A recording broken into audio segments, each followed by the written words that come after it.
y 19, 1 Timoteo capítulo 1, versículos 18 y 19 dice: este mandamiento, hijo Timoteo, te encargo para que conforme a las profecías que se hicieron antes en cuanto a ti, milites por ella la buena milicia, manteniendo la fe y buena conciencia, desechando la cual naufragaron en cuanto a la fe algunos. Si lo leemos en otras versiones, quiero permitirme leerlo en la Nueva Traducción Viviente, dice de la siguiente manera: Timoteo, hijo mío, te doy estas instrucciones basadas en las palabras proféticas que se dijeron tiempo atrás acerca de ti. Espero que te ayuden a pelear bien en las batallas del Señor. Aférrate a tu fe en Cristo y mantén limpia tu conciencia, pues algunas personas desobedecieron a propósito lo que les dictaba su conciencia y como resultado su fe naufragó. Como resultado su fe ¿qué? Naufragó. Voy a permitirme leerla en la Biblia textual, que viene siendo la traducción original, la Biblia textual, que viene siendo la traducción del griego original.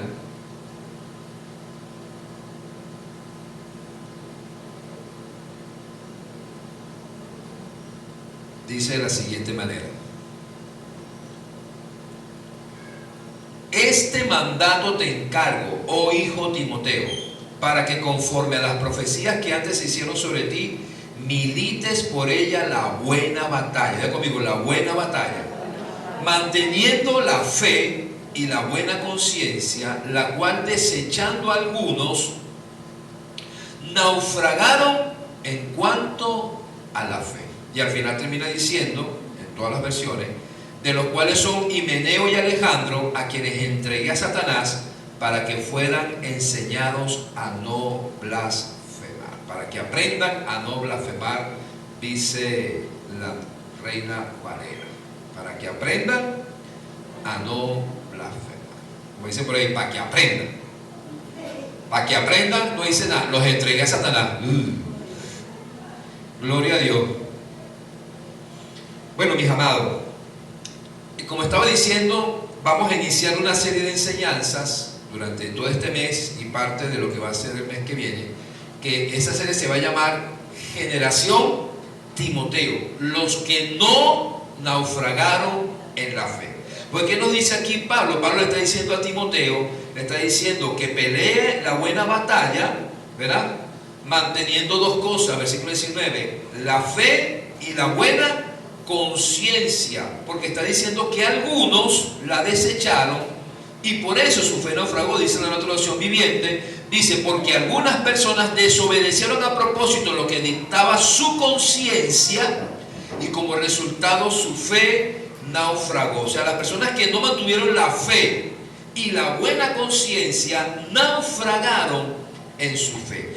Y es triste ver muchas veces personas que inician algo y no lo terminan. Inician una carrera, no la terminan. Inician una relación, no la terminan. Inician un sueño, un proyecto, no lo terminan. O sea, siempre que alguien inicia algo y no lo termina, es algo que uno debe evaluar. ¿Por qué no se terminó? Si es que era algo que no debiste haber hecho, si fue algo que por cuestiones fuera de tu voluntad se dañó a mitad de camino, o si fueron errores que cometimos, cosas que no hicimos o que hicimos mal, que provocaron que aquello que debió haber tenido una culminación, un desarrollo, un futuro promisor, como decimos en la Fuerza Armada, de alguna manera no culminó.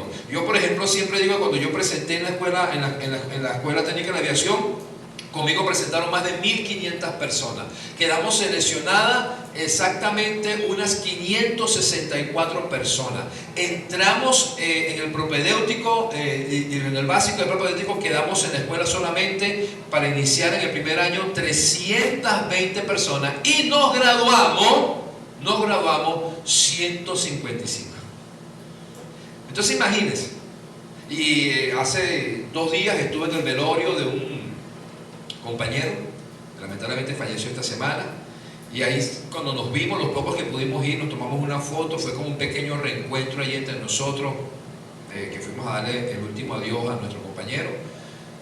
Y hablábamos de cuántos entramos, cuántos quedamos, cuántos tuvimos en la escuela, cuántos en la escuela no se graduaron, lo fueron votando en primer año, en segundo año, tercer año, hasta que nos graduamos un grupo pequeño.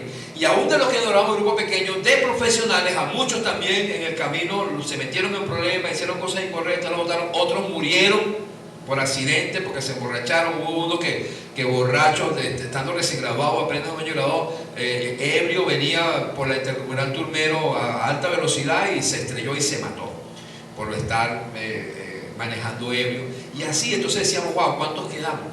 ¿Cuántos estamos? ¿Cuántos quedamos que no haya muerte de muerte natural, de muerte por una enfermedad, mientras que otros quizás por accidentes, por incongruencia, etcétera, no pudieron culminar la escuela, y otros no pudieron culminar la carrera profesional, porque ya mi promoción pasó a retiro hace 3 años y era un honor aquellos que terminaron los 33 años de servicio, que dijeron, bueno, terminamos. En el caso mío yo no lo terminé, sino por el llamado de Dios al ministerio. Me fui de baja en el año 2006, ya con 20 años de servicio me fui de baja para dedicarme a servir al Señor a tiempo completo. Por cierto que este año la pastora Nancy y yo vamos a cumplir 20 años como pastores. Un aplauso para el Señor, ¿verdad? Vamos a cumplir 20 años de... Parece mentira, le dice, ya han pasado 20 años desde aquel día que Samuel Palacio nos ungió como pastores. Tú estabas ahí, ¿no te acuerdas? Eso fue exactamente en el 2006. Fue en julio, agosto, por allí tengo que buscar la fecha, del 2006, que nos ungió como pastores a Nancy y a mí. Este año cumplimos 20 años, o sea que yo cumplí 20 años en la Fuerza Armada y me fui de baja, y ahora yo cumplí 20 años, pero no me voy de baja. Aquí hasta que Cristo venga, hermano, o hasta que nos vayamos con Él, de una forma o de otra. Pero qué tremendo, porque hay gente que no termina una carrera, no termina una relación, no termina un proyecto, no termina un sueño. Y como dije, pueden haber diferentes circunstancias, pero ¿qué hay cuando hemos sido nosotros? De hecho, se dice cuando una persona, por fallas de carácter, no por circunstancias ajenas, sino por fallas de carácter, es alguien que siempre está empezando algo y nunca lo termina, siempre empieza algo y nunca lo termina, todo lo deja a medias. ¿Cómo se llama una persona así? Mediocre. Esa es la definición de una persona mediocre. Alguien que todo lo deja a medias, nunca termina nada. Y es curioso porque la persona mediocre, si usted se da cuenta, dice medio cree. O sea, una persona que tiene problemas en su fe nunca termina nada porque no tiene fe ni siquiera en lo que está haciendo. Todo lo hace como que, bueno, vamos a ver si sale, ¿sí? Vamos a ver cómo me va en el que... Ni siquiera lo hace con fe. Ni siquiera. Cuando tú vas a hacer algo, si no le pones fe a lo que estás haciendo, hermano, la fe es fundamental en todo, no solamente en el Señor, sino en todo lo que haga. La fe es fundamental, porque para el que cree, todo es posible. La fe es ese motor, es esa gasolina que le permite al motor de tu vida el poder seguir avanzando, siempre avanzando a pesar de todo.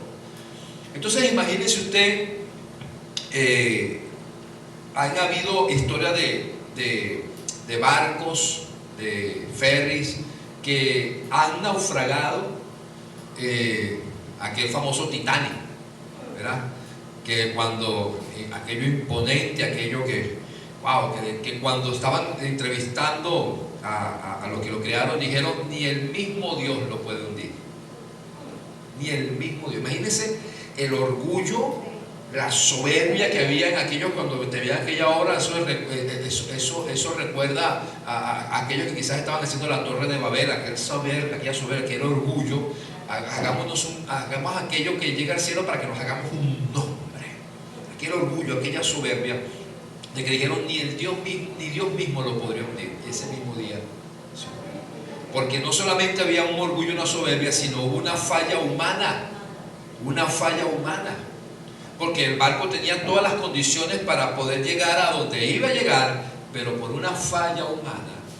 Y cuando, por ejemplo, hemos tenido accidentes aéreos, siempre hay una investigación, para saber si fue falla mecánica, si fue por motivos de falla, de problemas de la naturaleza, ¿verdad? O si fue por falla humana.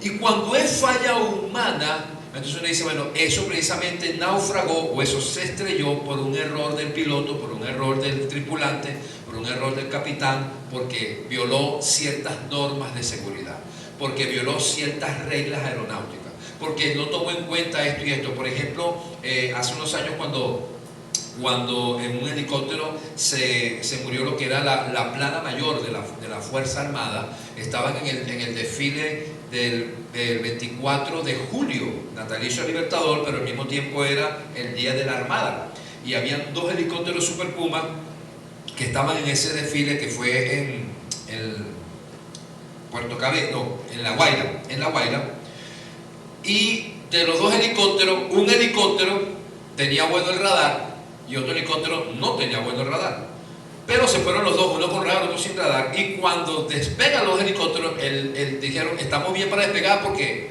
el tiempo está bien. Cuando tú no tienes radar, tú vuelas por vista, no puedes volar por instrumento, porque si entras en una nubosidad que no puedes ver nada, los instrumentos no te van a decir, porque hay instrumentos de altura, de presión, pero el radar es el que te va a decir si hay algo al frente.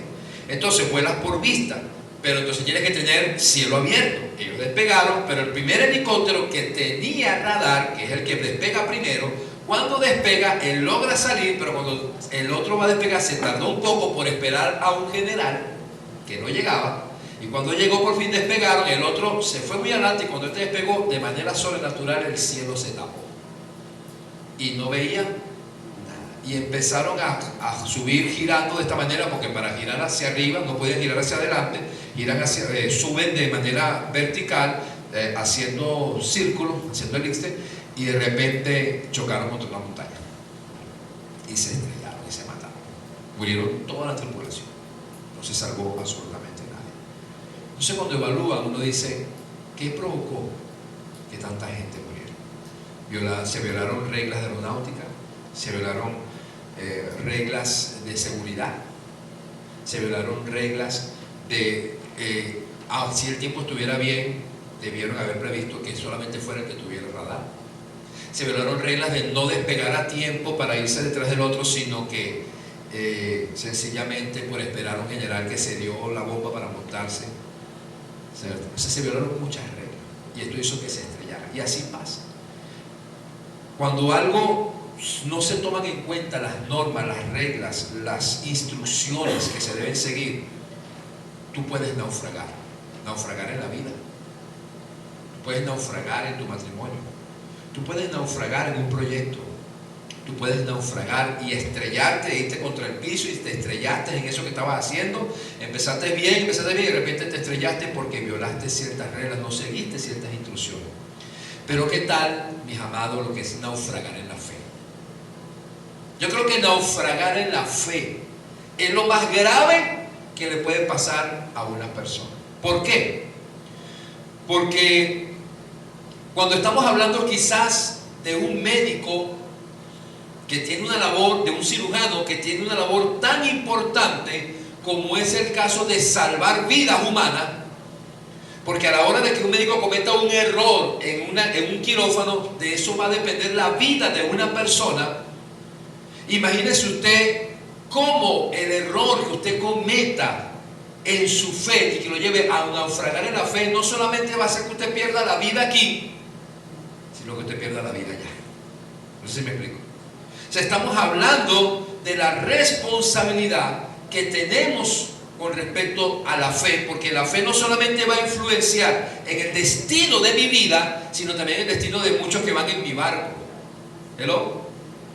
Porque cuántas personas, cuando tú te cometes un error, te llevas contigo a todos los que estaban contigo en el avión, contigo en el barco, contigo en el helicóptero, y muchas veces cuando nosotros naufragamos en la fe, hay gente que dependía de nosotros, hay hijos, hay familia, hay iglesia, cuando es un pastor el que cae en pecado, hay gente que depende de nosotros, y cuando usted naufraga en la fe, no solamente hace que su vida se pierda, sino que se lleva consigo a mucha gente. Entonces el apóstol Pablo está diciendo aquí a Timoteo, pelea la buena batalla. Pelea la buena batalla. le está diciendo, pelea la buena batalla. ¿Para qué? Le está diciendo, para que precisamente mantengas la fe y la buena conciencia, porque algunos desecharon estas cosas, la fe y la buena conciencia, y por esto su fe naufragó. Su fe naufragó. Y por eso estamos iniciando esta serie de enseñanza que se llama Generación Timoteo, los que no naufragaron en la fe. Porque ¿qué es lo que queremos? Queremos llevar a levantar una generación de hombres y mujeres que no naufraguen en la fe, mis amados. Queremos levantar una generación de hombres y mujeres que inicien en la carrera de la fe y al final digan como Pablo: he acabado la carrera, he peleado la buena batalla, y por lo demás lo que me espera es la corona de vida que Dios ha preparado para todos aquellos que han vencido y que le aman. Aleluya. Que usted termine diciendo esas palabras que dijo Pablo: he acabado la carrera, he peleado la buena batalla. Eso es lo que queremos. Pablo dijo, cuando ya lo iban a matar, él dijo, ya estoy por morir. Y en su última carta dijo, he peleado la buena batalla. Como le dijo a Timoteo, le dijo, pelea la buena batalla. Y él dijo, yo la he peleado. He guardado la fe, dijo Pablo. He peleado la buena batalla y he guardado la fe. Y dijo, he acabado la carrera. Mire lo que ahí lo dice. Vamos un momentico a 2 de Timoteo, capítulo 4, versículo 7. Pablo lo dice, he peleado, le dice en la segunda carta a Timoteo, le dice, en la primera le dice, pelea tú la buena batalla para que no naufragues en la fe, como algunos lo hicieron. Y en la segunda carta, capítulo 4, versículo 7, le dice, he peleado, Timoteo, yo he peleado la buena batalla, he acabado la carrera, he guardado la fe. Fíjense, o sea, Pablo no le está mandando a Timoteo a hacer algo que él mismo no hizo. Porque al final, él le dice en la primera carta, pelea la buena batalla para que guardes la fe, para que guardes la buena conciencia, para que no naufragues como muchos naufragaron. Y en la segunda batalla, ya en lo último de su día, Pablo le envía una carta de Timoteo que le dice, yo he peleado la buena batalla, he acabado la carrera, he guardado la fe. Por lo demás me está guardada la corona de justicia, la cual me dará el Señor juez justo en aquel día, y no solo a mí, sino también a todos los que aman su venida. Wow. ¿Cuántos aquí se sienten orgullosos cuando ven que un hijo termina la carrera y se gradúa? Mire, es tanto que en mi época solamente te daban, o sea, uno celebraba cuando te daban el diploma de sexto grado, cuando te daban el título de bachiller, porque el sexto grado es diploma, no título. Título de el diploma de sexto grado, el título de bachiller, y cuando te daban, por supuesto, el título universitario, que ya es con toga y birrete. Que en mi época, cuando te grababa bachiller, no ni toga ni birrete. Pero es tanta la emoción de eso que hoy en día tú ves, entonces, de maternal. De maternal. Y le hacen gastar un rialero a los padres, ¿vale? De maternal. Toda birrete, los niñitos que ni saben qué van con eso y van haciéndole así al birrete y eso con torreal. O sea, de maternal, ya pensamos que de maternal hacemos todo el birrete y ya de primaria y ya de bachillerato. Y lo hacemos, ¿por qué? Porque nos gusta celebrar los triunfos de nuestros hijos. Y qué orgulloso se siente un padre, una madre, cuando ve que un hijo comenzó la carrera y no la abandonó, sino que ¿Cuánto cuesta una carrera universitaria? ¿Cuánto cuesta pagarle la carrera a un hijo desde que inicia a estudiar hasta que se gradúa? Yo no sé usted si ha visto las películas americanas, pero sus hijos ya la mujer está embarazada y ya el papá está sacando cuenta de cuánto le va a costar ese hijo llevarlo, porque ellos sacan cuenta de todo, lo que le va a costar desde que nazca hasta que se gradúe. Ellos sacan cuenta de todo, porque sacan hasta cuenta de cuánto le va a costar la universidad. Y ellos, ¿por qué lo hacen? Porque ellos, desde que ellos ya están en la barriga, crean un fondo universitario. Tremenda mentalidad que no la tenemos nosotros. Crean un fondo universitario y en esa cuenta que no la tocan, desde que están en la barriga ya empiezan a ahorrar allí para el fondo universitario de su hijo, para cuando llegue a la universidad. Cuando ya va a la universidad, ya tiene cómo pagar una carrera universitaria. en las mejores universidades. Por la parte del papá, esa es su labor. Por la parte del hijo, es que él termine la carrera. Venga, amigo, que él termine la carrera. Porque papá ya lo pagó todo. O sea, no ha empezado la carrera y ya papá lo pagó. Por parte de papá, ya él pagó todo. Por parte de papá, ya él ha provisto todo. Por parte de papá, el precio ya fue pagado para que tú termines la carrera. Ahora depende de ti que tú tengas la fe y la buena conciencia y pelees la buena batalla para que termines la carrera con victoria y en el cielo haya aplauso, haya gritos, haya celebración y te gradúes en el reino de los cielos como un hijo de Dios que terminó la batalla con fe y con victoria. Ese aplauso al Señor, aleluya. Ya todo está pagado. Pero ¿cómo se siente un padre cuando ya pagó todo, hizo el sacrificio y el hijo abandona la carrera? Ya no quiere estudiar, ya no quiere hacer nada. Y a veces no quiere ni trabajar. Que es peor, porque si no vas a estudiar, bueno, por lo menos vete a trabajar, por lo menos haz algo. Entonces, si vieron que corrió por las redes un video de un joven que estaba por ahí diciendo: es que a mí nadie me puede obligar a trabajar. ¿Ustedes lo vieron ese video por allí? ¿No lo vieron? ¿No? Uno de los que lo sacó por las redes fue Juan Madrid, uno de los influencers.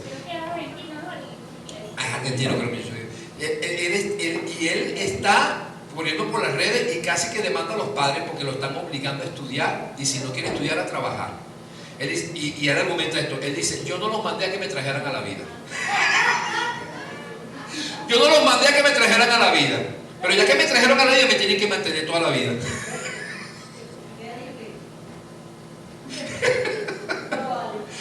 Imagínese usted. Entonces imagínese usted cómo se siente un padre cuando un hijo no quiere. ¿Cómo te sientes? Que no valoraste el sacrificio, el esfuerzo, los trasnochos, las lágrimas. ¿Cuánto cuesta un muchacho? Incalculable. Y por más que te hagas presupuesto, hay cosas que se salen del presupuesto. Enfermedades, accidentes, situaciones difíciles. Ya están grandes, ya están con vidas hechas y todavía de vez en cuando: papá, ¿sí o no? Todavía. Uno nunca deja de ser. Pero ¿cómo se siente un padre cuando un hijo no valora lo que uno ha tenido que pagar para llevarlos a ellos a ser mejor que nosotros, a que tengan lo que no tuvimos?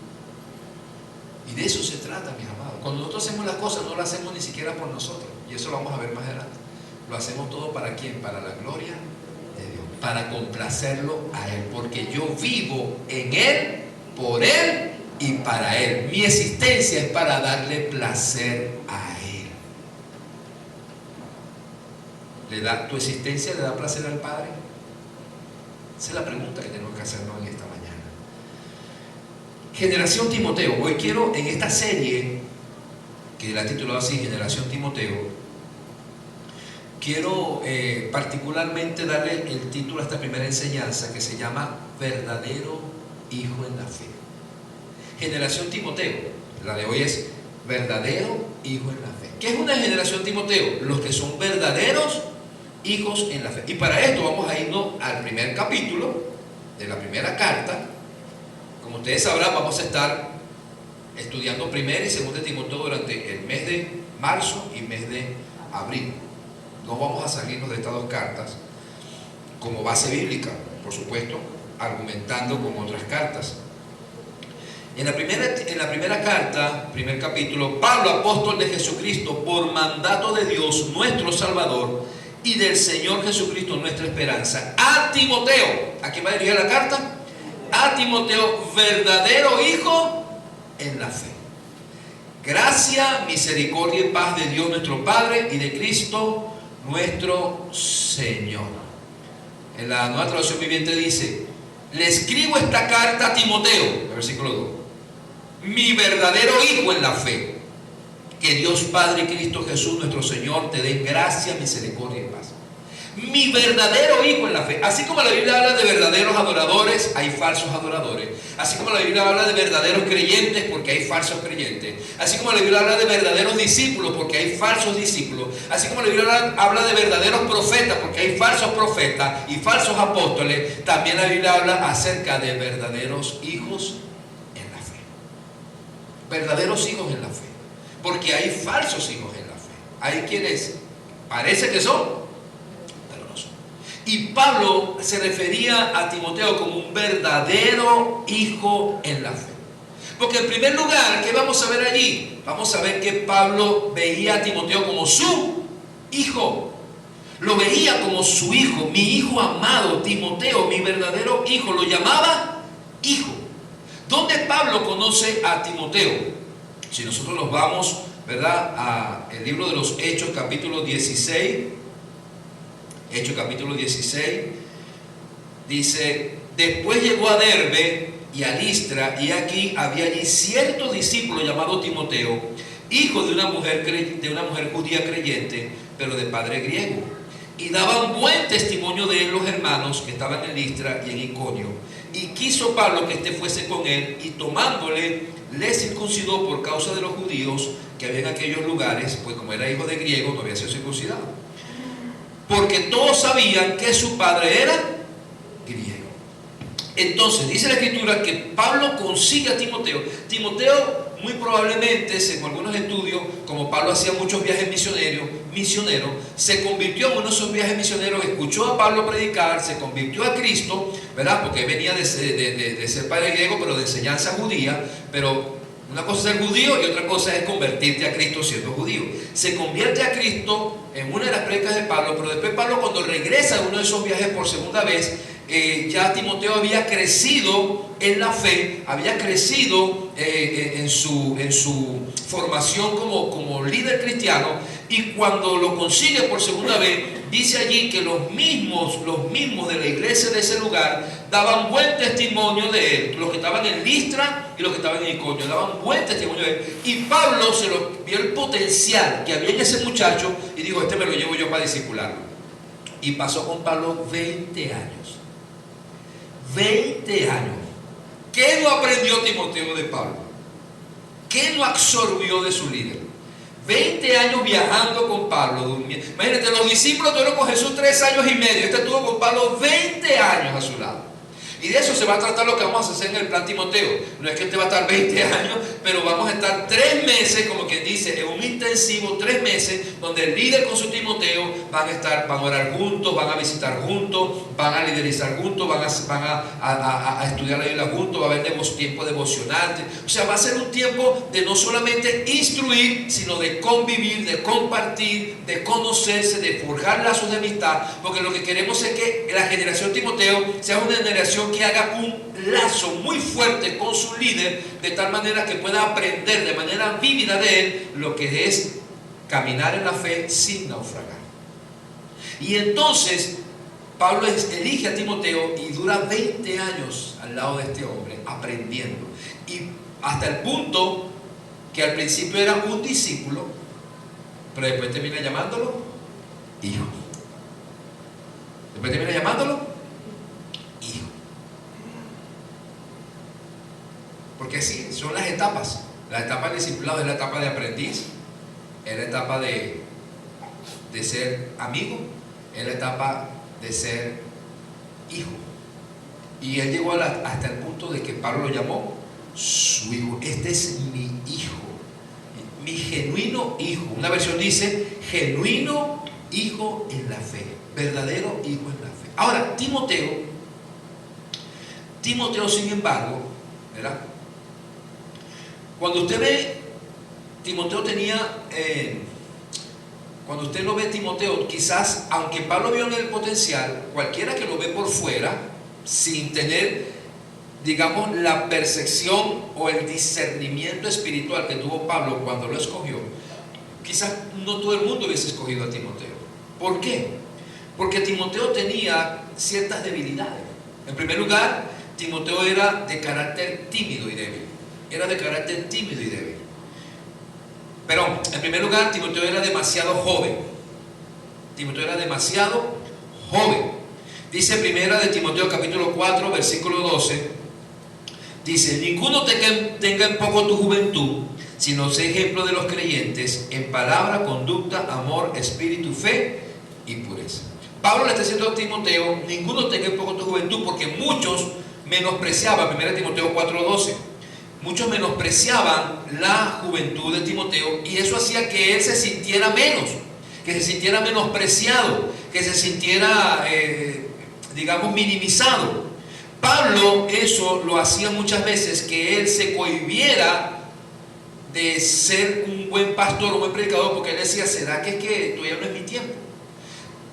Entienda algo, en la ley judía, en lo que tiene que ver con precisamente la cultura de ellos, un hombre iniciaba el ministerio después de los 30 años. Por eso Jesús inicia el ministerio a los 30 años y duró 3 años y medio, a los 33 años y pico fue crucificado. Entonces, en el ministerio, en la cultura judía, se considera que un hombre de 30 a 40 años es un jovencito. ¿Cuántos jovencitos hay? O sea que si de 30 a 40 años es un jovencito, de 40 a 50 años es que estamos madurando. Imagínense. Y de 50 a 60 años es que ya se lo considera, ya que tenemos experiencia. Pero Timoteo, cuando Pablo lo escoge, tenía 25 años. O sea, era todavía muy por debajo de la edad mínima para empezar un ministerio, que era 30 años. Por lo tanto, era considerado muy joven. Entonces, cuando Pablo le dice que nadie tenga en poco tu juventud, que nadie la tenga, ¿por qué está diciendo? No te dejes menospreciar por nadie. Porque cuántas veces, imagínese usted como pastor y como líder con 25 años, queriendo venir a darle consejos ya a gente ya vieja. Precisamente hablaba, cuando estábamos en el velorio, que estaban ahí los compañeros, por supuesto estaban ahí, tú sabes cómo es el mundano cuando está en un velorio, estaba bebiendo caña. Estaban bebiendo ahí, yo estaba con ellos compartiendo, y ellos agarran, pero músicos, una cervecita, deja broma, chicos. Entonces están diciendo: no, porque tú sabes que decía uno, yo en estos días, porque mi mamá es católica, yo tengo una discusión, porque el cura nuevo que llegó a la parroquia es un muchachito de 25 años. Casualmente de 25 años.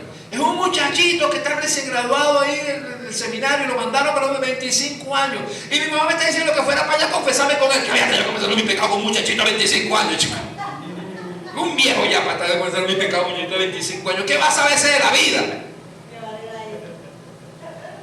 Nuestro pastor Samuel Palacio empezó el ministerio muy joven, de 20 y pico de años, ¿verdad? De 20 y pico de años. Muy joven empezó el ministerio Samuel. Y era menospreciado. Cuando agarra la iglesia del Retorno de Cristo, era menospreciado porque había un Antonio, había un Osvaldo, que en paz descanse. O sea, había gente mucho más experimentada, tanto en edad como en el Señor. E incluso hubo gente, conocen ustedes la historia más que yo, tuvieron más tiempo en el retorno, de mucho más joven que yo, que cuando Samuel agarró el pastorado, muchos se fueron, porque no aceptaban un pastor que fuera tan joven. Y eso es lo que estaba pasando con Timoteo. Entonces, cuando tú ves que hay gente que se va por el simple hecho de que eres joven, ¿será que tú dices, será que sí? ¿Será que no es el tiempo? ¿Será que todavía me falta? ¿Sí o no? Eso afecta tu autoestima. Y Pablo tenía que estar constantemente animando a Timoteo, porque eso en segundo lugar visualizaba en Timoteo un carácter tímido y débil. Claro, cuando tú eres menospreciado porque eres muy joven, entonces eres muy tímido, muy débil de carácter a la hora de querer corregir, a la hora de querer enseñar, a la hora de querer instruir. ¿Será que lo hago? Porque si voy a instruir al anciano tal, me va a salir con algo, me va a salir otra vez porque soy muy joven, porque yo no sé nada de la vida. Entonces lo hacía ser muy tímido a la hora de poder él y corregir. Y por eso lo llevaba a que él constantemente, Pablo, tenía que estarlo animando.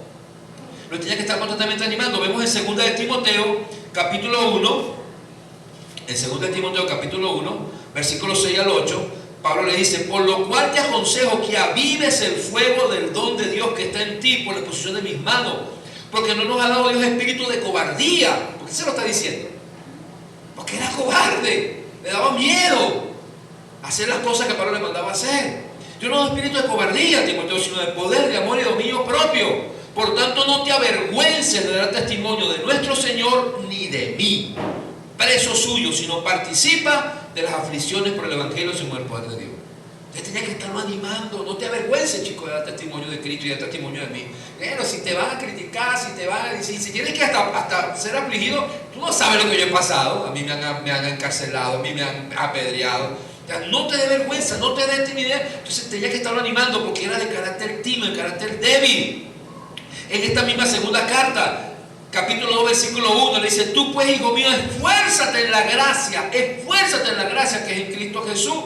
En el capítulo 3, versículo 14, le dice: pero persiste tú en lo que has aprendido y te persuadiste sabiendo de quién has aprendido. Persiste, Timoteo, en lo que has aprendido. Persiste, persevera. En la primera carta a los Corintios, capítulo 16, versículo 10.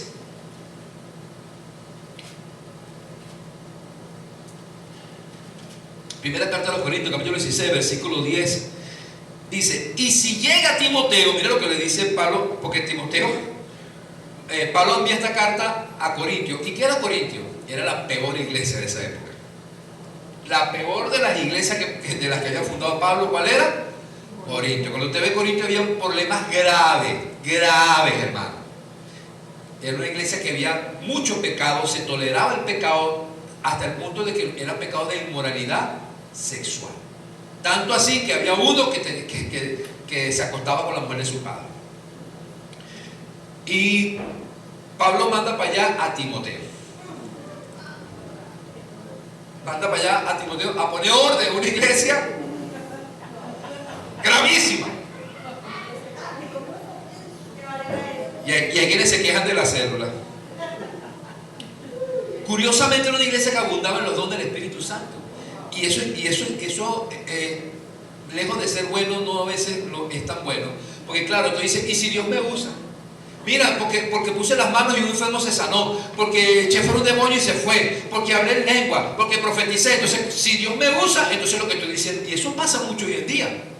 Mucha gente como en campañas y en cruzadas, en cuestiones de hombres de Dios, mujeres de Dios, que como Dios los usa en dones sobrenaturales, entonces todo lo que diga por la boca, eso es de Dios.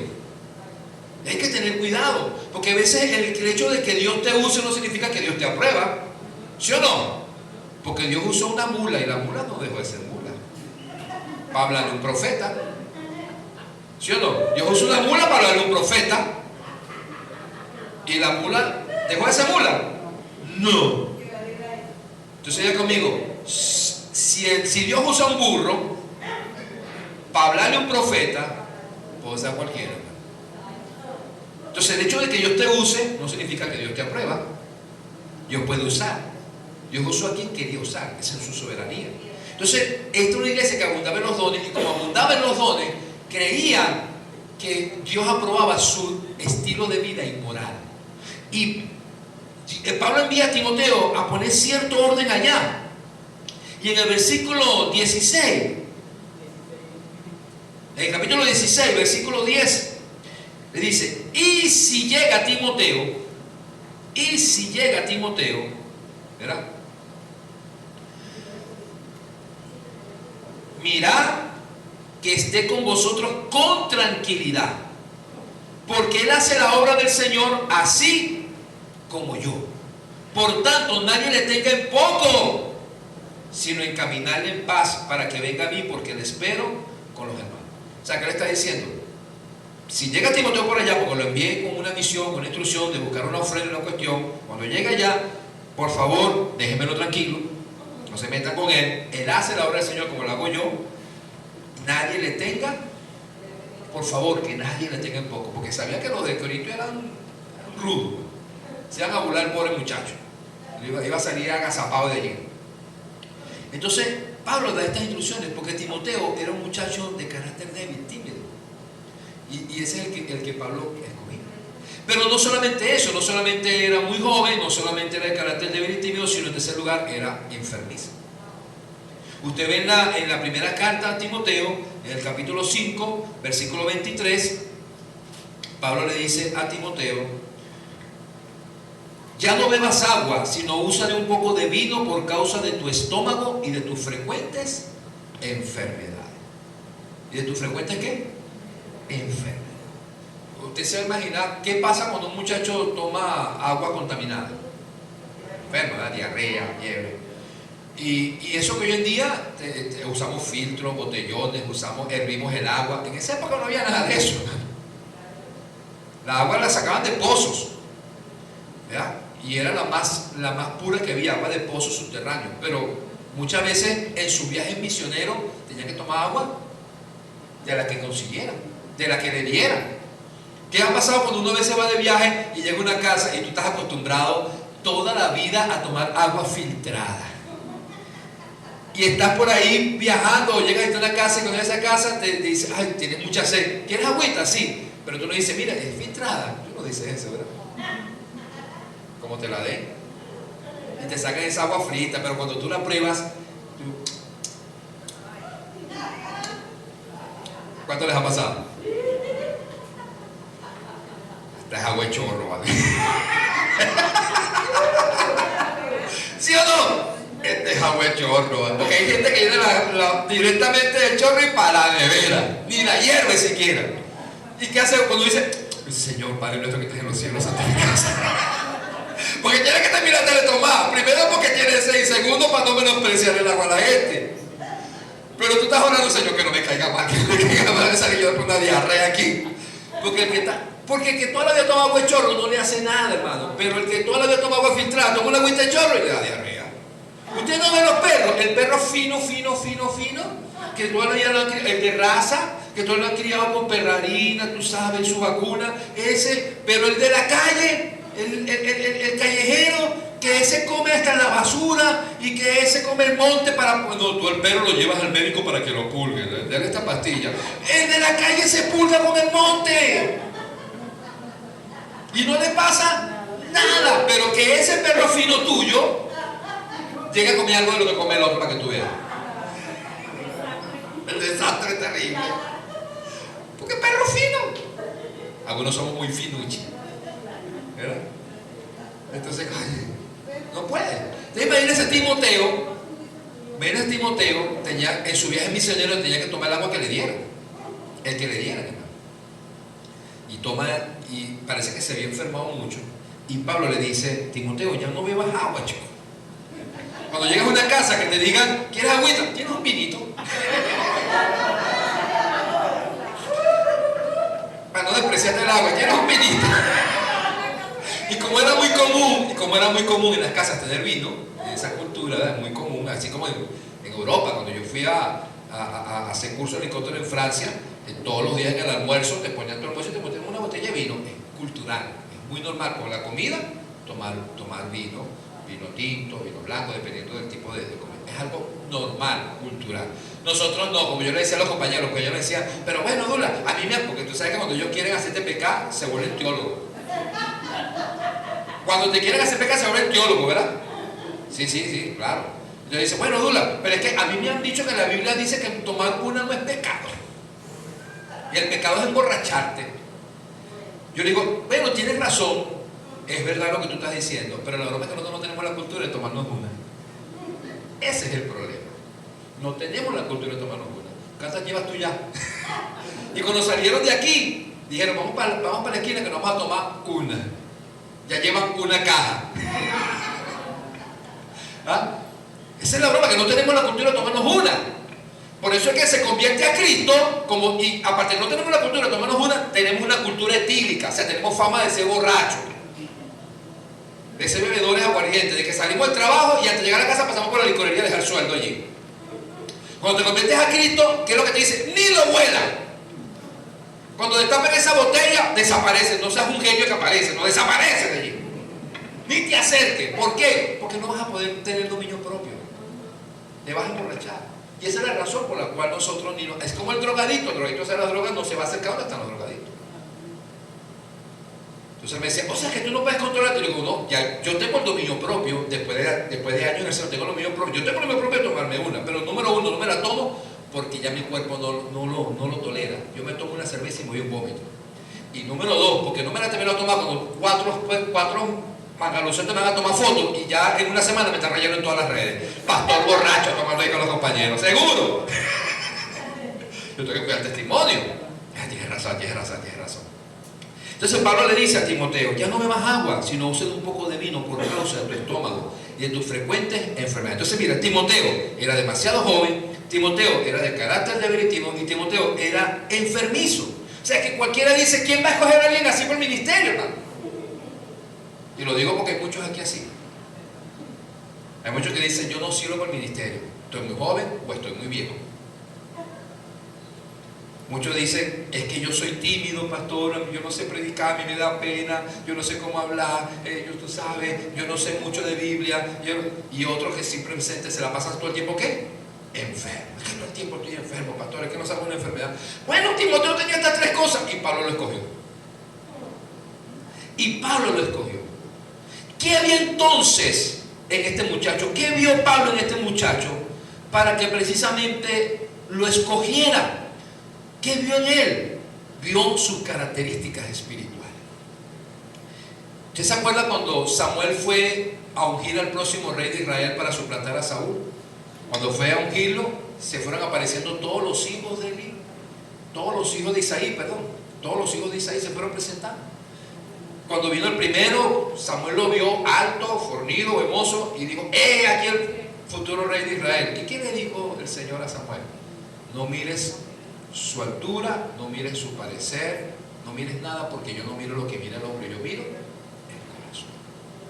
Y ninguno de los 7 fue. Al final tuvo que mandar a buscar a David, un muchachito por allá que había sido menospreciado, hasta el punto que ni siquiera fue invitado a la mesa. El papá mandó a buscar a todos a la mesa, a todos sus hijos, pero a este no. Tuvo que Samuel decir: ¿tienes otro hijo? Porque Dios no puede estar equivocado, Dios me dice que ninguno es. ¿Son todos? Bueno, sí, está el pastorcito allá de las ovejas. Algunos piensan que era un hijo de adulterio, dicen algunos comentaristas. O sea, que no era hijo de su esposa, dicen algunos comentaristas.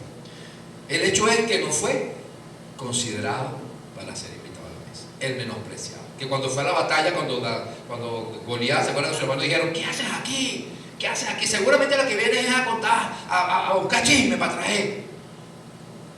Era menospreciado. Pero Dios dice: ese es. ¿Y qué fue lo que Dios le mostró a Pablo? 2 características esenciales que tenía Timoteo.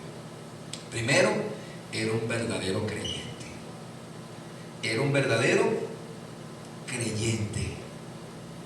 Porque lo dice allí, precisamente en el capítulo 1, versículo 2 que leímos: verdadero hijo en la fe. Verdadero hijo en la fe.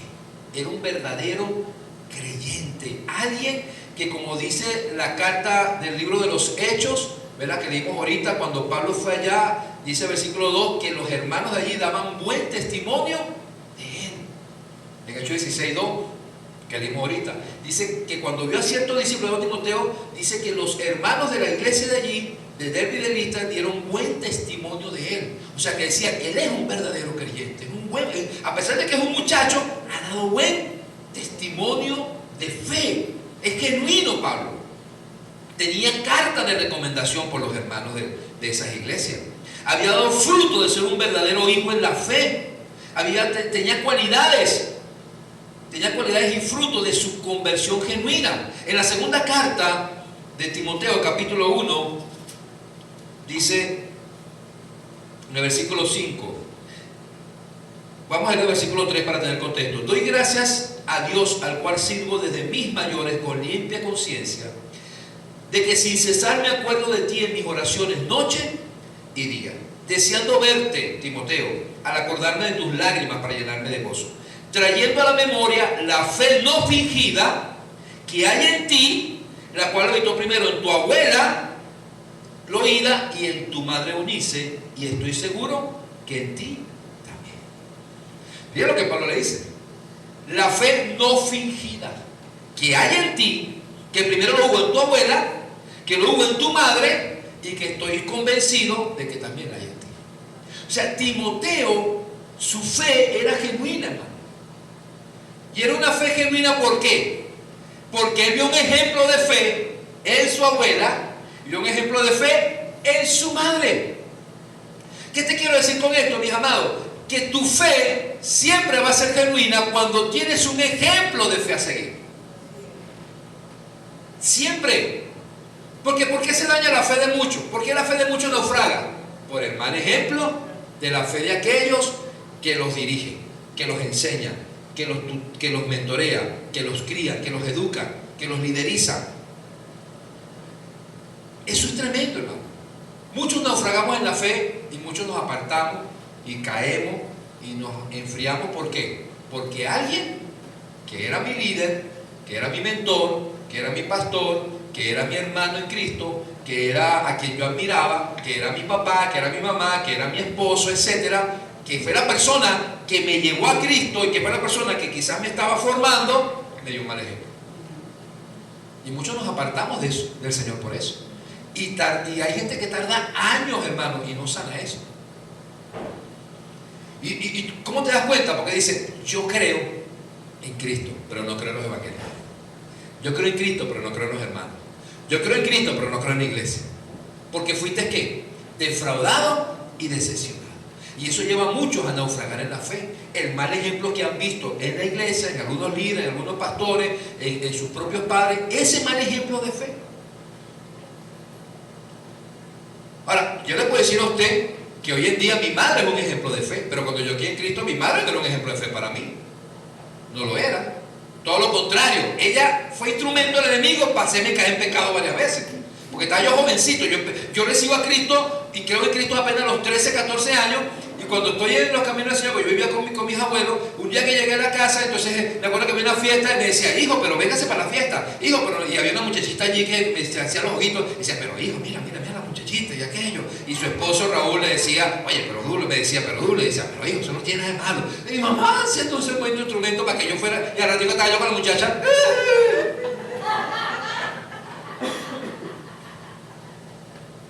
Claro, porque ¿qué es lo que mi mamá pensaba? Y me decía, tú estás joven, tú estás jovencito, vale, tú estás muchacho. Y Raúl me decía, tú estás joven, vale, vive la vida. ¿Sí o no? Es lo que se le dice a los jóvenes. Pero, ¿cuál fue el ejemplo de fe que yo tuve en mi juventud? Mi abuela. Hoy en día mi mamá es un ejemplo de fe, desde que está en Cristo. Pero al principio mi ejemplo de fe fue ¿quién? Mi abuela. Mi abuela era la que desde niño me llevaba a la iglesia. Mi abuela era la que yo me levantaba en la madrugada para ir al baño y la conseguía de rodillas orando, clamando, llorando por sus hijos, por sus nietos. Mi abuela era una mujer que era fiel, apenas ganaba dinero, apartaba sus diezmos y sus ofrendas con fidelidad. Mi abuela era una mujer que llegaba a la familia los domingos a la casa y decía, pero mamá, ahí está la olla, ahí están las verduras, todo, vayamos toda la sopa y yo me voy para mi iglesia. Ella no se paraba de la iglesia si viniera quien. No, es que no vengo a la iglesia porque me llegó visita. Mi abuela no me decía, llegó visita, la visita no se va a ir. Espérese aquí, yo voy a la iglesia y regreso. Si ustedes quieren estar aquí, cuando yo venga, es más, hagan la sopa, vayan adelantando ustedes. Su esposo no era cristiano y eso no la detenía. Mi abuela era un ejemplo de fe. No llegó a ser pastora porque en esa época no se permitía por las asambleas de Dios que una mujer fuera pastora, ella se congregaba en Canaán. Pero el cargo más alto que llegaba a tener una mujer era superintendente de escuela dominical. Y llegó a ser superintendente de escuela dominical, que viene siendo en esa época como la mano derecha del pastor. Entonces, era un ejemplo para mí de ¿qué? De fe. Era un ejemplo de fe.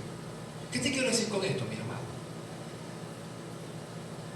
Que nosotros los padres siempre tenemos que cuidar nuestro ejemplo de fe, porque nuestros hijos y nuestros nietos lo están viendo.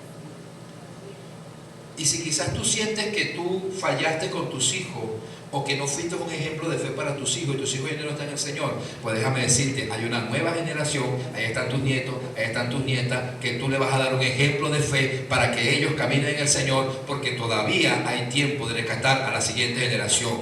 Mis tíos, ninguno creyó en Cristo, la única que había creído en Cristo era la hija menor que estaba con mi abuela, sin embargo después se apartó, pero la siguiente generación empezó conmigo y a partir del ministerio que Dios me dio a mí, mí, después llegó mi mamá, llegó mi tía, llegó mi otra tía, llegaron primos. ¿Por qué? Porque el Señor siempre y cada tío antes de morir ha aceptado a Cristo, porque Dios ha usado a este servidor para predicarle la palabra, para hacer un testimonio de fe. Pero ¿qué te quiero decir con esto? Que aún lo que Dios te prometió, que será salvo tú y tu casa, si no ves a tus hijos ahorita caminando en el Señor, sigue orando por ellos, pero comienza a ser un ejemplo de fe para tus nietos, porque vas a levantar una generación que le va a servir al Señor y que va a ser instrumento de Dios, no solamente para que después tus hijos se cumplan ellos la promesa, sino para que las siguientes generaciones sean una generación que le sirvan al Señor. Ejemplo de fe y de constancia en el Señor. Amén. Denle ese aplauso al Señor. Aleluya.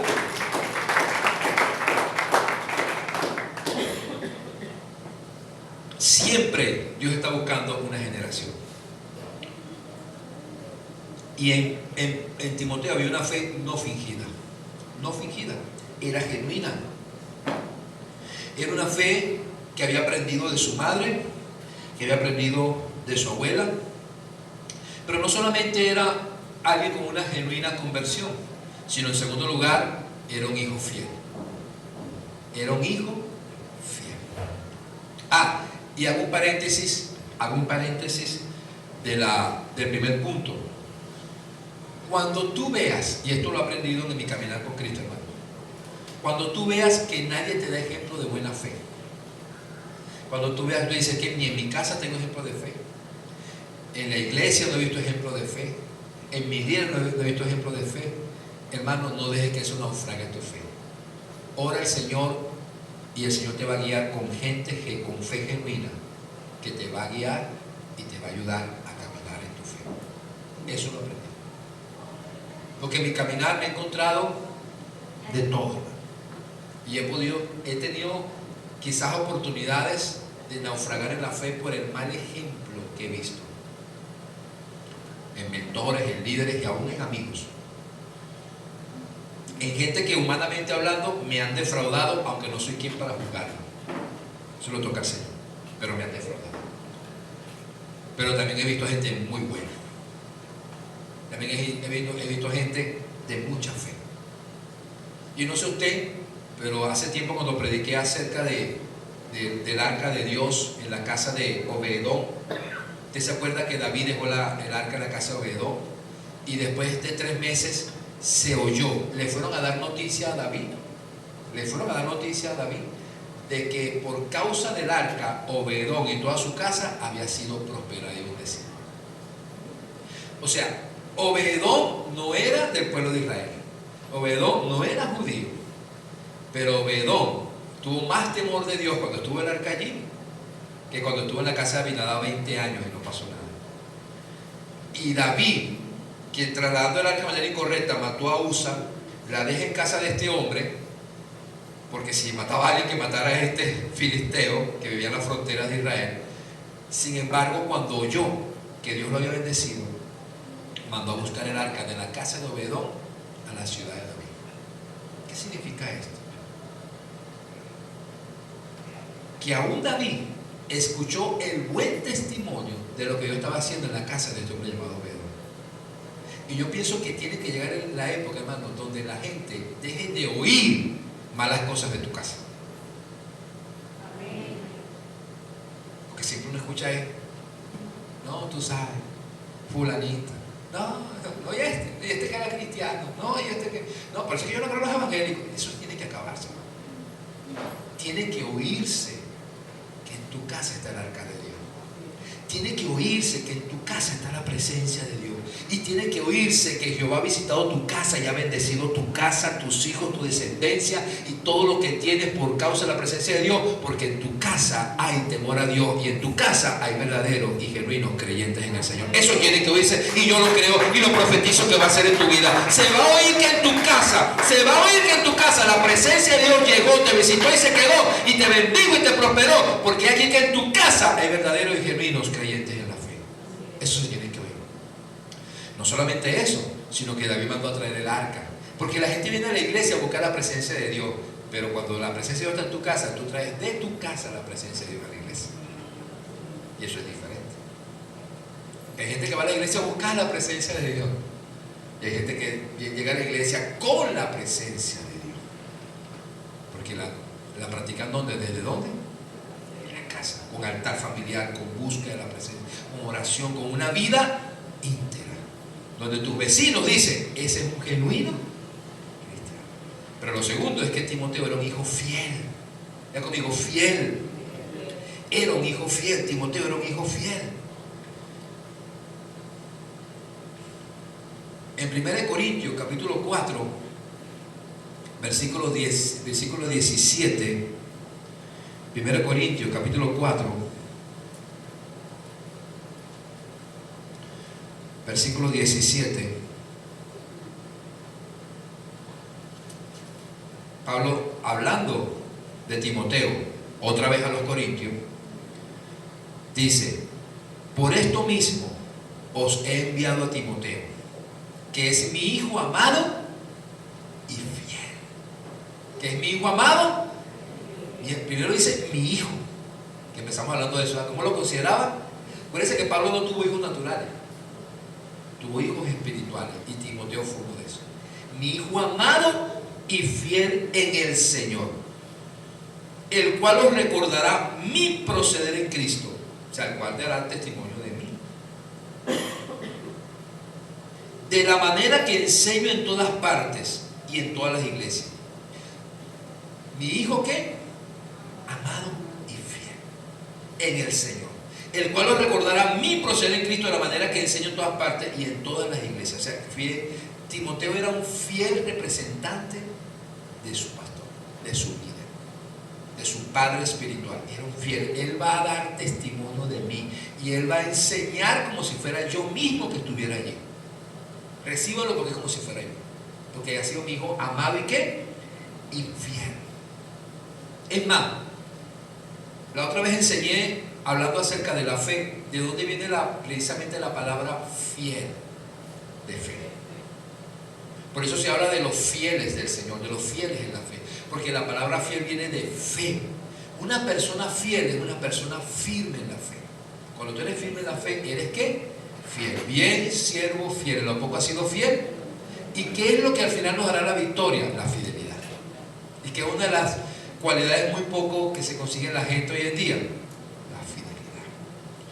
Fiel, mi hijo amado y fiel. Y miren lo que dice Filipenses capítulo 2.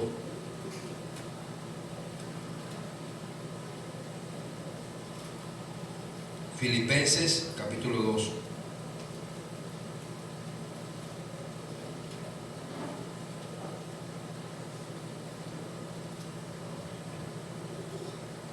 Filipenses capítulo 2, versículo 19. Espero en el Señor Jesús enviaros pronto a Timoteo, para que yo también esté de buen ánimo al saber de vuestro estado. Fíjense que Pablo primero deja a Timoteo en Éfeso, que de eso vamos a hablar la semana que viene, porque ya el tiempo ya se me fue. Voy a terminar aquí con esta parte del mensaje. Pablo después envía a Timoteo a Corintio, y Pablo envía a Timoteo a Filipo. Dice, espero en el Señor Jesús enviaros pronto a Timoteo, para que yo también esté de buen ánimo al saber de vuestro estado. Pues a ninguno tengo del mismo ánimo, y que tan sinceramente se interese por vosotros, porque todos buscan lo suyo propio, no lo que es de Cristo Jesús. Pero ya conocéis los méritos de Él, que como hijo a padre ha servido conmigo en el Evangelio. Así que a este espero enviaros luego que yo vea cómo van mis asuntos, y confío en el Señor que yo también iré pronto a vosotros. Wow. Qué testimonio da Pablo. Qué testimonio da Pablo de Timoteo. Quiero leerlo nuevamente, pero en la nueva traducción viviente, para ir cerrando. Dice, en la nueva traducción viviente dice: si el Señor Jesús quiere, espero enviarles pronto a Timoteo para que los visite.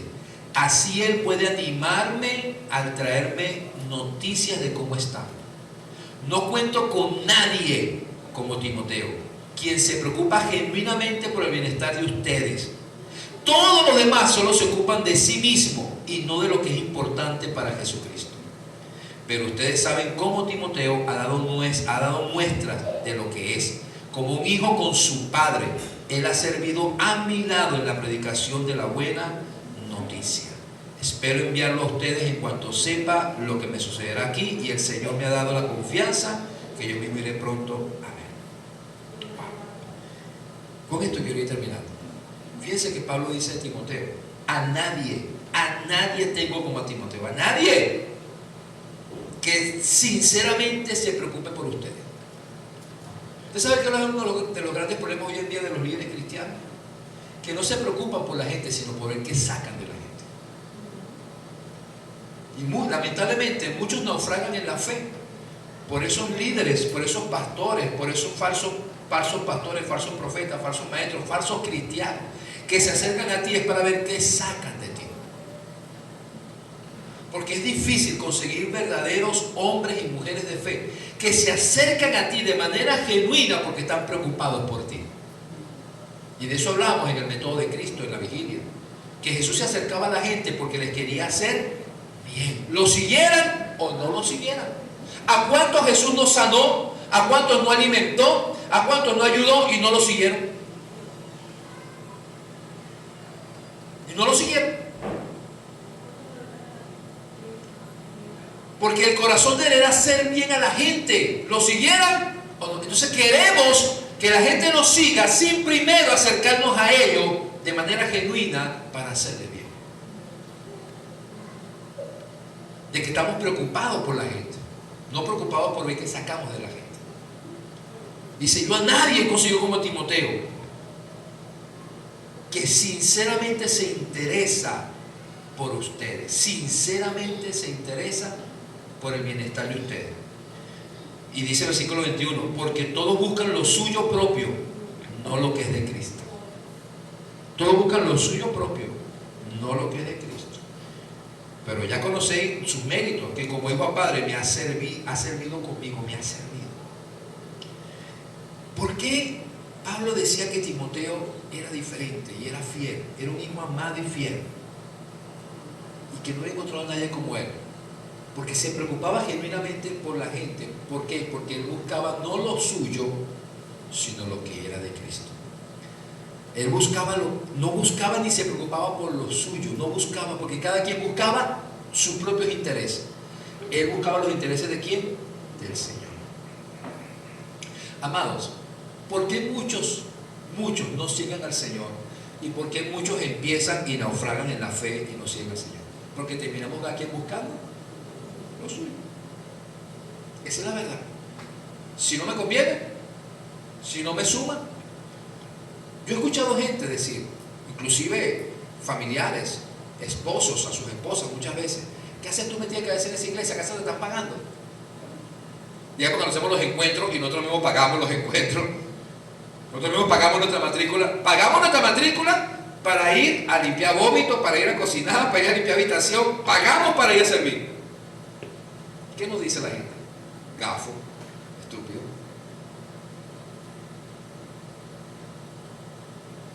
¿Sabes lo que podrías hacer un fin de semana?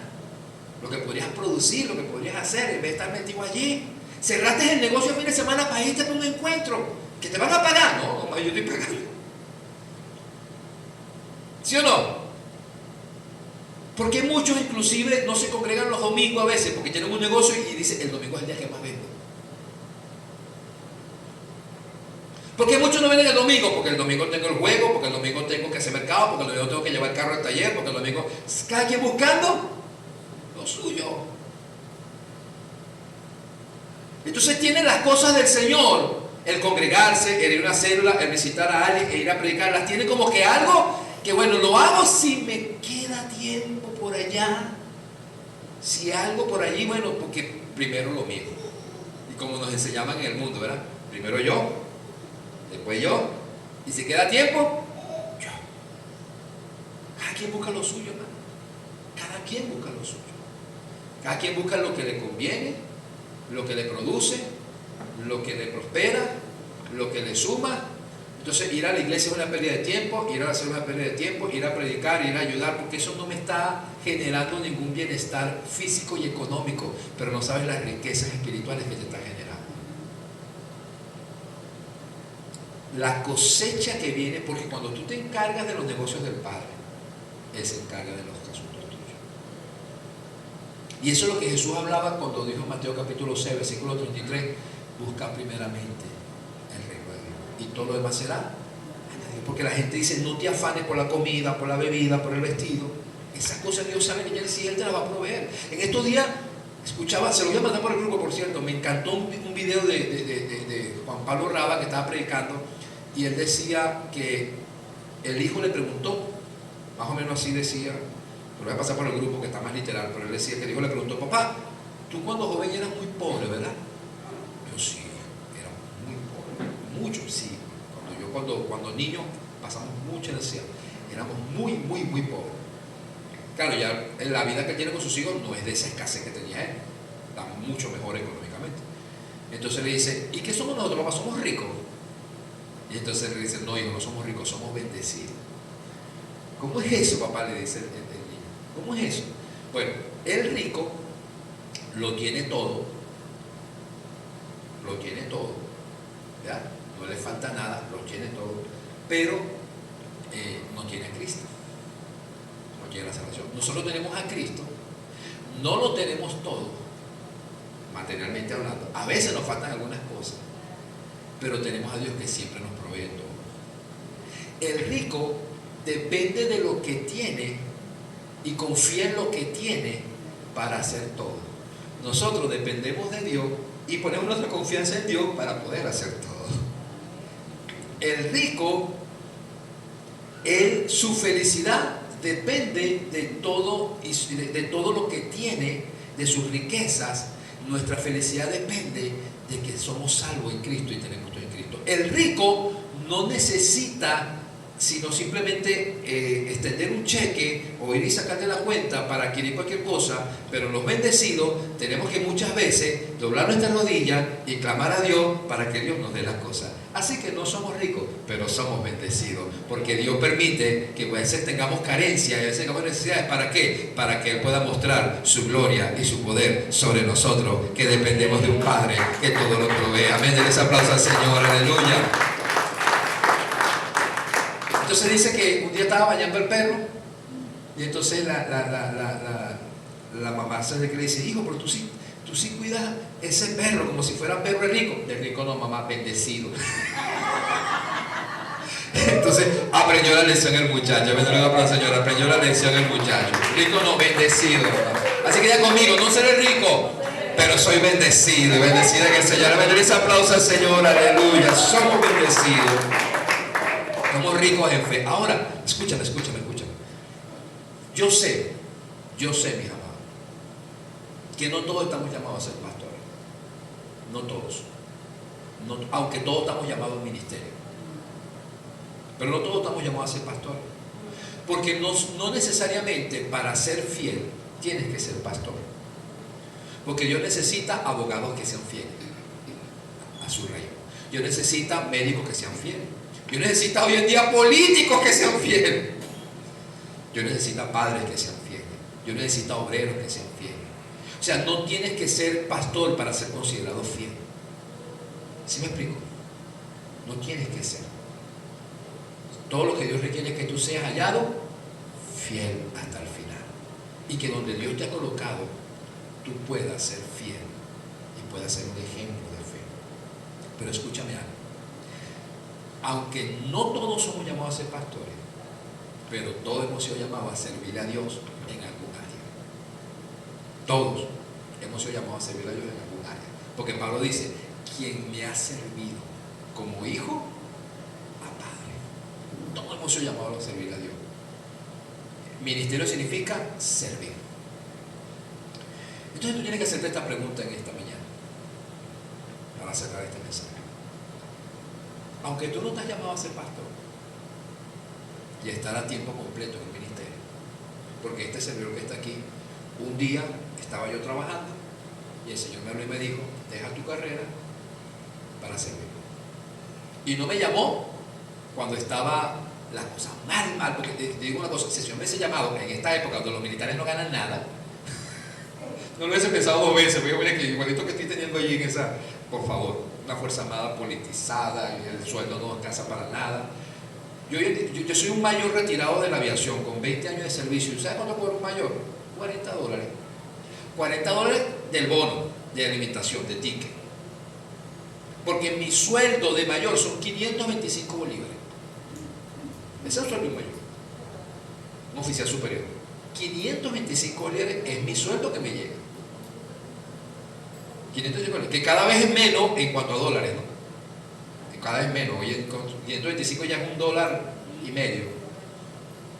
Y a eso me depositan un bono de cesta ticket, de bono de alimentación de $40. Eso. Y el bono ese de guerra que le haga uno que es nuevo, que cobro más en eso que en sueldo. Y mis compañeros que son coroneles retirados, muchos no es mucha la diferencia, porque cobran el mismo bono igualito de 40 y en vez de 500 cobran 1000 bolívares. Un coronel, 1000 bolívares. Si Dios me llama a mí en esta época, no lo pienso dos veces, bueno, pero cuando Dios me llama a mí la cosa estaba buena. El militar ganaba muy bien, venía a haber hecho curso en Francia, estaba a cargo de la inspección de la inspección mayor de los helicópteros Super Puma en el área de electrónica, en el área de aviónica, y tenía todavía contrato para él, y el contrato exigía que en el contrato de 3 años tenía que ir por lo menos 2 veces más a Francia. O sea, en pocas palabras, Dios me llamó en la época buena. ¿No fue así cuando llamó a Pedro? No lo llamó cuando había trabajado toda la noche y no había pescado nada. Cuando toda la noche trabajó, toda la noche y no hemos pescado nada. Está quebrada la empresa, Señor. Vamos más adentro. Lanza la red. Saco aquella pesca como nunca. Dice que la pesca era como nunca. Yo cuando sacaron aquella pesca, dijo, no, con esto compro 2 lanchas más. Con esto lo tengo para todo el año. Con esto, mire, esa es la mejor. Mi esposa se va a poner contenta. Nos arreglamos, pagamos deuda. Deja todo eso y sígueme. ¿No se da cuenta? O sea, Cristo lo llama cuando saca la mejor pesca de su vida, una pesca sobrenatural. Cuando la saca, le dice, deja todo y sígueme. Entonces veía la pesca, veía el Señor. Veía la pesca, veía. Porque si ve la lancha sin nada, si ve las redes vacías, digo, no, yo voy contigo, porque esto está quebrado. Pero cuando ve las cosas buenas, cuando ve las cosas por dice, deja todo y sígueme. Entonces sí tienes que hacer un sacrificio. Si tienes que hacer un sacrificio, tienes que confiar que con Él va a ser mejor. Pero Señor, ¿y qué voy a hacer? Yo era el pescador de hombres, ni sabía de qué estaba hablando. Pero sí sabía que Dios lo estaba llamando. Y aunque yo no entendía nada en ese momento, cuando me fui de baja, cuando el Señor me llamó, y no sabía lo que venía, pero sí sabía que aunque estaba haciendo un sacrificio, con Dios, las cosas iban a ser mucho mejor. No significa que no iba a haber sacrificio, no iban a haber sufrimiento, no iban a haber situaciones difíciles, como el reciente cáncer que pasamos con nuestra hija. Y ese es un ejemplo de rico y bendecido, porque yo no era rico para pagar la quimioterapia, pero fui bendecido porque Dios nos suplió todo lo que necesitaba. Y mientras otros le decían al médico, nosotros tenemos plata para pagar eso, el médico me decía, yo no tengo, pero tengo un Dios que me va a suplir todo lo que necesita. Así le decía yo al médico. Y fuimos bendecidos. Fuimos bendecidos con toda la provisión y fuimos bendecidos con el resultado final que fue libre de cáncer. Fuimos bendecidos. Y he visto la mano de Dios en mi matrimonio, en mis hijos. Somos bendecidos de ver que todos nuestros hijos le sirven al Señor. Somos bendecidos de ver que ahora nuestra primera nieta ya está creciendo. O sea, estamos bendecidos de tener una familia sacerdotal. Somos bendecidos de servir al Señor. Y sé que muchas cosas vienen por él. Pero la pregunta que yo te hago esta mañana. Ok, no todos somos llamados a ser pastor. No somos todos llamados a servir a Dios tiempo completo. Pero tú quieres saber si tú eres una persona fiel, donde para ti lo más importante no son tus asuntos, sino los del Señor. Pregúntate hoy, pregúntate ahorita, si Dios hoy te llamara a dejarlo todo para seguir, ¿lo harías? Esa es la pregunta que te haces. Si Dios hoy te llamara a dejarlo todo para seguirle, dejarlo todo para seguirle, ¿lo harías? Porque si no estás seguro, entonces no eres fiel. Porque Dios, para poder usar a alguien fiel, tiene que ser fiel en lo poco, para llegar a ponerlo en lo mucho. Y la fidelidad no se trata de ser pastor, porque repito, puede ser fiel como médico, puede ser fiel como abogado, puede ser fiel como obrero, como mecánico, puede ser fiel simplemente como madre de casa. Pero siempre tienes que tener un corazón dispuesto a decir, Dios siempre va a ser primero. Y cuando me toque tener que elegir entre esto y Dios, siempre mi elección va a ser: no te equivoques esposo, no te equivoques esposa, no te equivoques hijo, no te equivoques papá, no te equivoques jefe, no se equivoque nadie. Porque por más que te ames, por más que esto sea importante para mí y por más que esto sea lo que me da el sustento de cada día, para mí siempre va a ser primero. Y si Dios hoy me llamara a dejar todo esto para seguirlo a Él, no lo pensaría dos veces. Eso fue lo que Pablo vio en Timoteo. Nunca buscó lo suyo. Para él siempre lo más importante